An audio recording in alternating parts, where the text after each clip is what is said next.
Bonjour à tous et bienvenue sur la chaîne de Papier et de Rêve, je suis Ursula et aujourd'hui je vais peindre avec vous des graines d'acacia.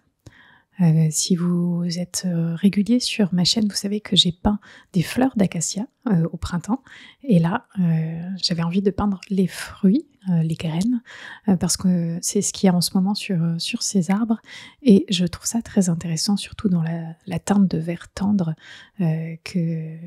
qui caractérise en fait ces graines.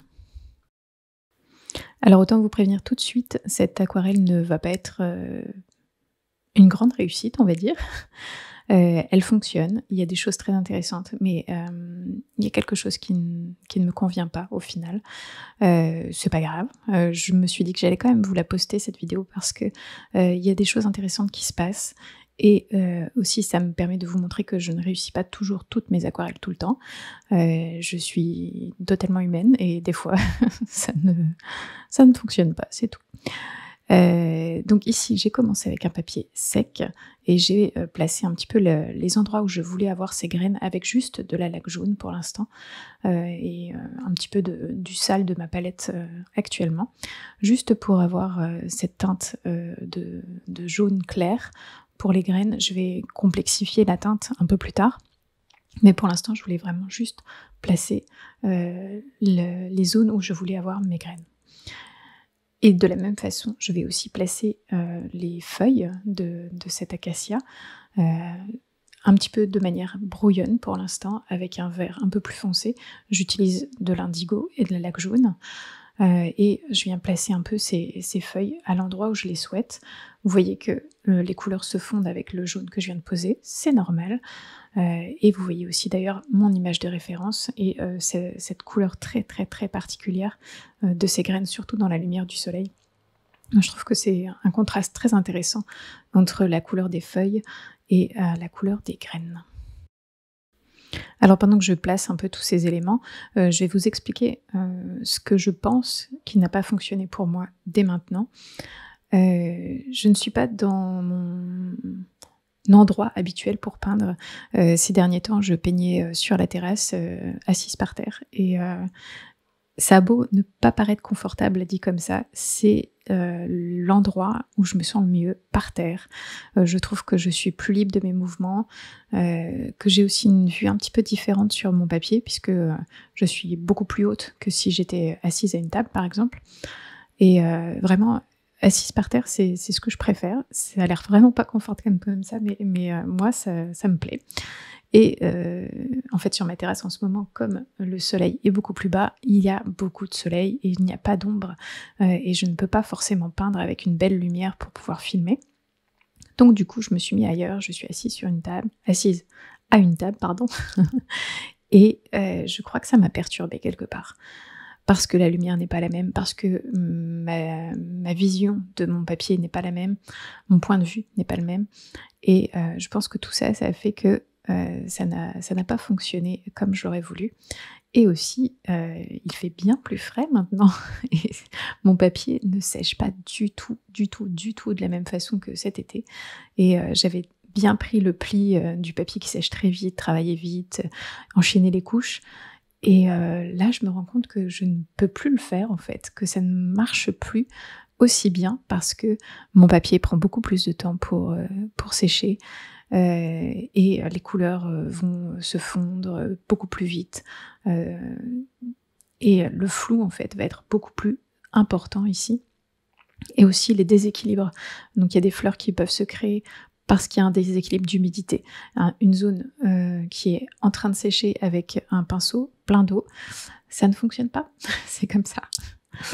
Alors je vais quand même continuer à expliquer un peu ce que je suis en train de faire. Donc j'ai ajouté toutes les zones de feuillage que je souhaitais et j'ai aussi ajouté un petit peu de bleu d'Indontren pour avoir cette idée de ciel bleu dans le coin en haut à droite et avoir un peu cette teinte de bleu qui vient étirer un peu toutes les couleurs. Et quelque part là, à ce stade-là, j'aurais pu rester dans ces teintes très légères, très aérienne en fait, et juste raffiner la forme des feuilles, raffiner la forme des graines, et ça aurait pu aussi très bien marcher. C'est ce que je me rends compte là en re-regardant cette vidéo et en faisant le commentaire en même temps. Mais là, j'ai pris la décision, moi, d'ajouter beaucoup de contraste, parce que sur mon aquarelle précédente, ça fonctionnait extrêmement bien. Et je voulais un peu réitérer en fait cet essai, d'avoir des teintes très claires et beaucoup de contraste à certains endroits. Et donc je fais mon petit mélange comme habituellement, l'indigo plus le rouge oxyde transparent. Pour moi, c'est le mélange idéal pour faire des noirs. Et vous voyez que ça se fond beaucoup parce que mon papier est très très humide à ce moment-là, et il ne sèche pas à la même vitesse que d'habitude. Ce n'était pas forcément un problème, je sais gérer ça à peu près, donc ça fonctionne, mais donc je vais construire ce contraste petit à petit en rajoutant des couches, mais avec un papier qui sèche très lentement.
Alors vous voyez que avec cette couche très foncée, j'ai aussi ajouté un peu de rouge oxyde transparent, presque pur comme ça sur mon papier, parce que je voulais aussi ajouter cette teinte un peu de chaleur, de terre chaude, parce qu'on est en automne, parce que j'avais envie d'avoir un petit peu cette impression d'automne qui apparaissait sur mon papier, parce que pour l'instant, juste la laque jaune et l'indigo, ça reste des couleurs, je trouve, très estivales et pas forcément automnales.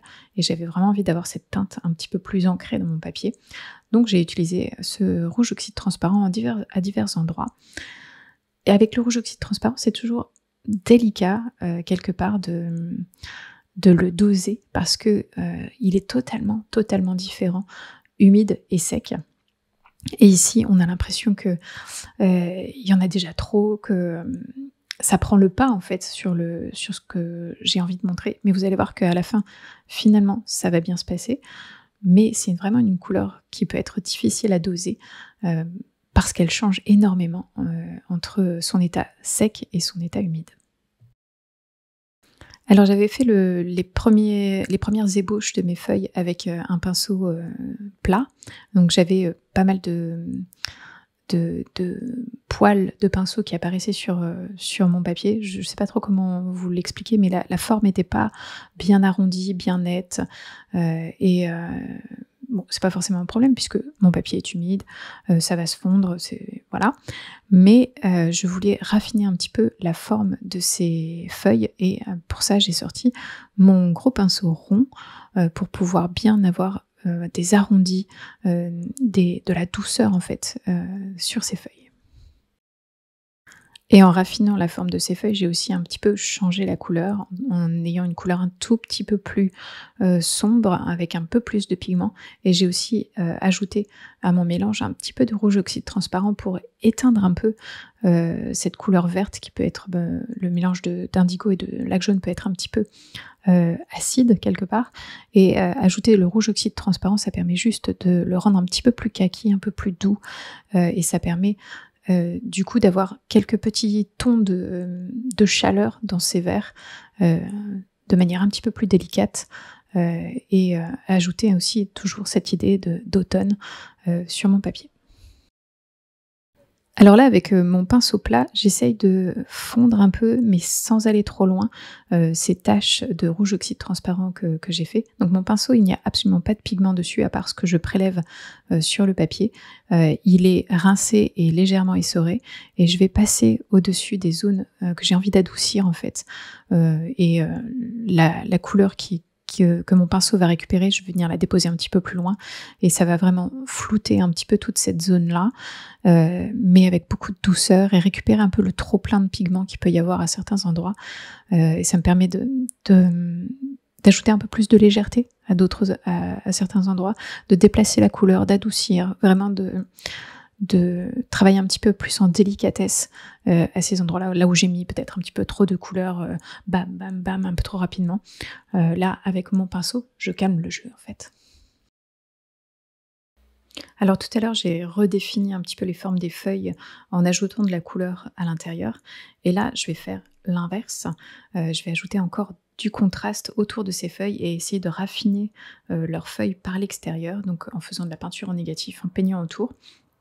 Alors vous voyez, mon papier est bien trop humide pour faire ça, mais ça va quand même fonctionner en fait. Le fait que mon papier soit humide, c'est un problème dans le sens où je ne vais pas avoir les contours bien nets que je veux à certains endroits, mais d'un autre côté, c'est quelque chose de bien aussi parce que ça va me donner de la douceur en fait à d'autres endroits, et ça va me permettre d'équilibrer en fait tous ces éléments nets et flous. C'est un petit peu plus difficile à gérer parce que c'est très humide, mais ça me permet vraiment de rester en fait dans la douceur. Et même si c'est pas forcément ce que j'avais en tête au départ, ça va quand même fonctionner.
Alors j'ai retouché un petit peu la couleur des graines, en ajoutant toujours un petit peu de cette laque jaune et finalement je n'ai pas rajouté beaucoup d'indigo dans mon mélange parce qu'il y en a déjà qui a fondu en fait des couleurs qui étaient aux alentours vers, les graines et je voulais bien garder, ce contraste entre le vert un peu froid des feuilles et le jaune vert très chaud des graines. Donc j'ai préféré aller plutôt vers un vert beaucoup, beaucoup, beaucoup plus jaune, même si ça ne suit pas exactement mon image de référence, pour toujours nourrir un peu mon image en contraste. Et puis cette laque jaune, elle est vraiment tellement lumineuse, surtout quand on vient ajouter une couleur foncée autour, comme je vais le faire là à l'instant. La laque jaune et l'indigo plus le rouge oxyde transparent dans un mélange presque noir, ça fonctionne extrêmement bien. Ça rend la laque jaune ultra lumineuse et pour ça, ça fonctionne très bien ici dans mon image parce que on a cette même idée qu'il y a sur mon image de référence de luminosité des graines d'acacia.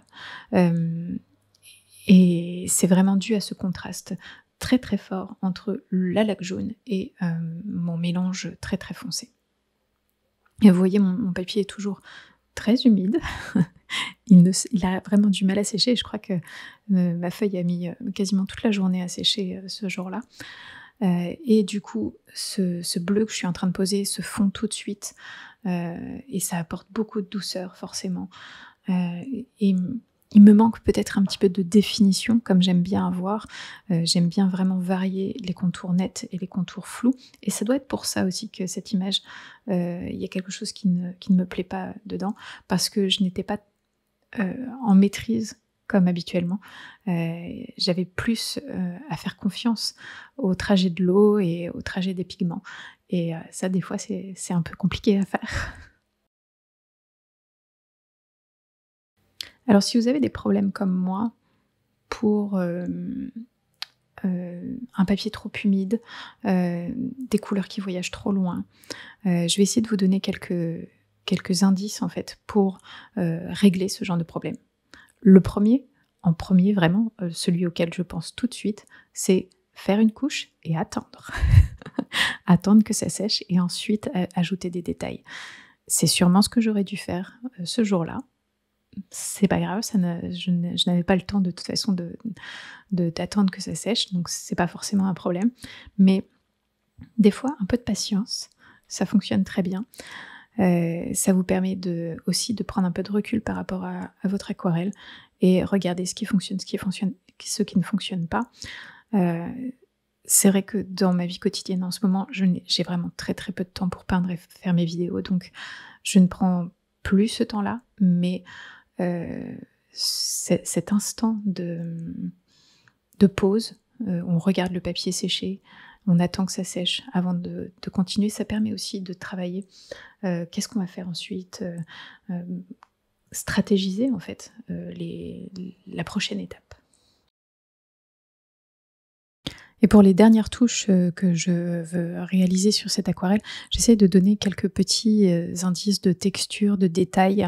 Vous allez voir que je vais prendre mon tout petit pinceau en forme de dague pour donner un peu de texture à ces graines et les rendre un petit peu plus vivantes parce que pour l'instant, elles sont peut-être un peu trop floues, elles se fondent un petit peu trop dans le reste de mon image et j'avais vraiment juste envie de leur donner quelques petites pointes de détails tout en douceur et en légèreté pour les rendre un petit peu plus vivantes tout simplement.